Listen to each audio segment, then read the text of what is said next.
Hello friends, you're welcome to today's exposition. Today we're going to be discussing finite and non-finite verbs. Finite and non-finite verbs under the use of English, under grammar, English structure, and lexis. So today we're going to be looking at finite and non-finite verbs. The finite and the non-finite verbs, they are one of the major verbs under the main verb or the lexical verb. So today we're going to be dashing directly into this. What are finite and non-finite verbs? How do we use them in a sentence? How do we differentiate a finite verb from a non-finite verb? So for today we're going to be looking solely at the finite verbs. So before we go into the finite verbs, what are the things we must have? Now the major thing I want us to have today is 100% concentration. Please, for you to understand all what we're going to take today, you need to concentrate 100%. Now, the point, certain things you have to know about the finite verbs. So the first, a finite verb is a verb which has a direct relationship with the subject. The subject is the doer of an action in a sentence, as per tenses, voice, and mood. Now, let me tell you something. Now, when you talk about a verb, how do you know a verb? What's a verb? A verb is, for many people tell you that a verb is an action word or a doing word. Yes, that's the truth. A verb is a word. The word verb itself is gotten from the word verbum, which means a word. So when you talk about a verb is a word that shows action, that shows condition, or that shows occurrence. So a verb is a word that shows other things. So if you say a verb is an action word or a doing word, there's no problem. Action verbs are dynamic verbs. So today, when we talk about finite verbs are verbs that has a direct relationship with the subject in a given sentence. So they show the agreement that exists. Finite verbs that show the agreement that exists between a subject and a verb. The finite verb shows the agreement that exists between a subject and a verb. That's the first point. Finite verb has a direct relationship with the subject. Now the next thing I want you to know about the finite verb. Finite verbs mainly point out the two major tenses we have in English. As in English language, there are two major tenses. According to Robert Burton, there are two major tenses in English language, which are the present tense and the past tense. So the work of the finite verb is to point out to you the two major tenses that we have in English language. The next is finite verbs could be lexical verbs, which are main verbs, or auxiliary verbs. And when we say auxiliary verbs, they are mainly primary auxiliary verbs. So finite verbs could be lexical verbs or auxiliary verbs. So today, don't forget, as I said, we're going to be mainly focused on finite verb, just finite verb, and not non-finite verb. We're going to be working on non-finite verb in the next phase of this exposition. So let's see a couple of examples down there. So a couple of examples that we have under the finite verb.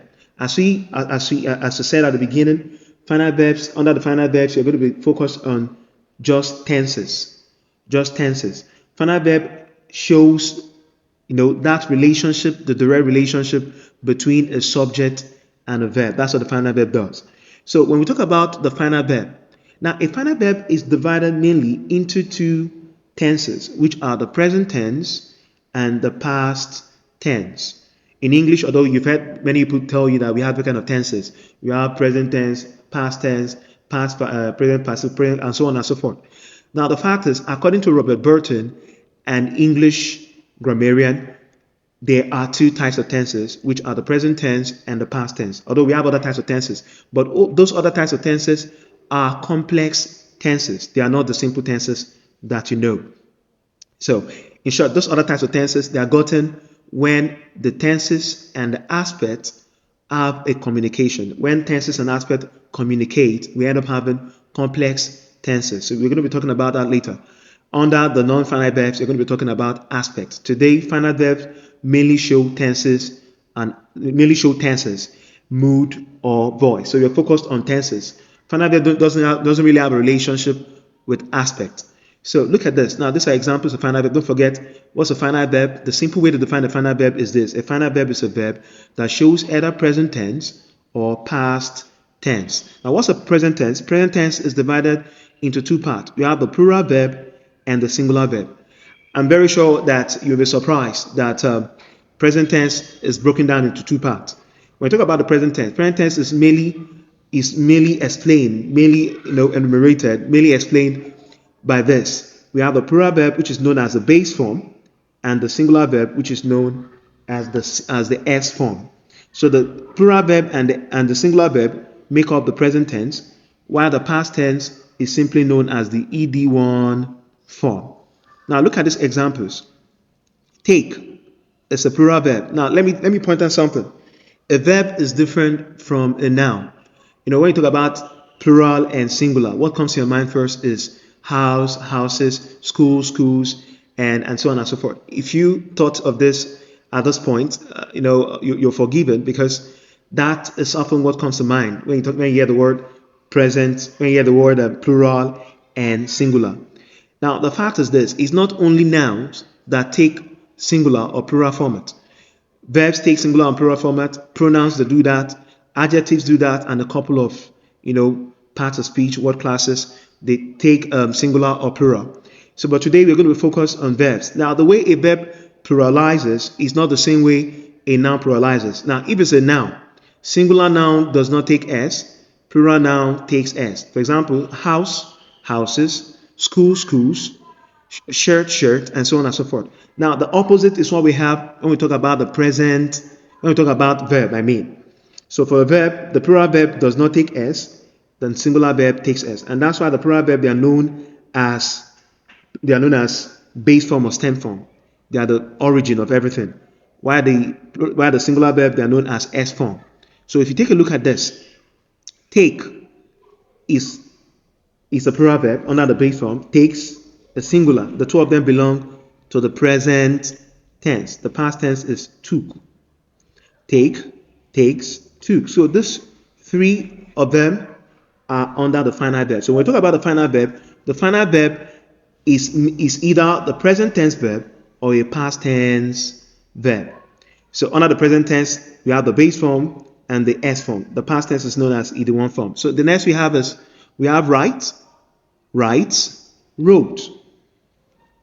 Write, wrote. So write is a plural verb. As you can see, the plural verb does not take S, unlike the plural noun.